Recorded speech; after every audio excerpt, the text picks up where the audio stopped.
Hello，大家好，我係阿域啊。與成功有約，點解有啲人睇落去好努力做嘢，但係始終冇辦法攞到真正嘅成功？呢個係關於效率同埋效力嘅根本區別。本書指出，好多人喺關注事情做啱，而忽略咗做啱嘅事情。同埋個人成功係咪只係需要依賴技巧同埋策略呢？成功靠外在嘅技巧可以維持幾耐呢？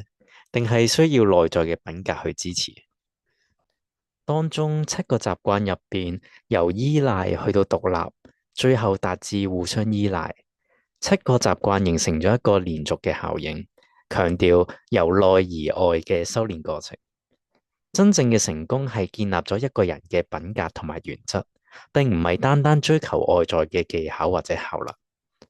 當我哋先改變自己嘅思維模式同埋內在動機，咁外在嘅行為同埋結果先至會持久而且真實。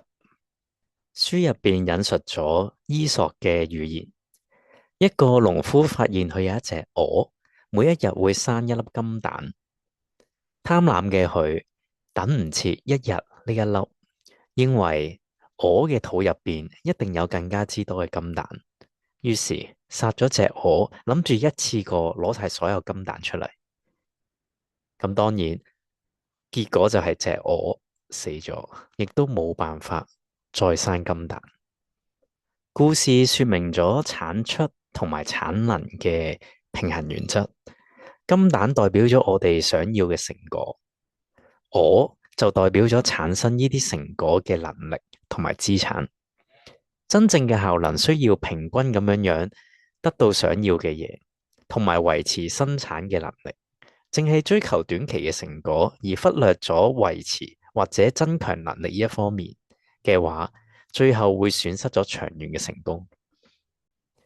講返與成功有約，透過7個習慣嘅架構，傳遞一個根本嘅信息：持久成功嘅關鍵係在於品格基礎，而唔係外在嘅技巧。強調返成功係由內而外嘅修煉過程。真正嘅效能係例子原則中心嘅思考同埋行動。個人同人際關係嘅提升需要兼顧翻想要嘅嘢，同埋持續生產嘅能力。由獨立去到依賴成長，先至會完整成功嘅經歷過程。本書唔單止提供成功嘅方法，更加引導讀者反思成功嘅本質，鼓勵建立以原則為中心嘅生活模式，從而實現全面而且持久嘅個人能力同埋專業效能。今次講到呢度先，拜拜。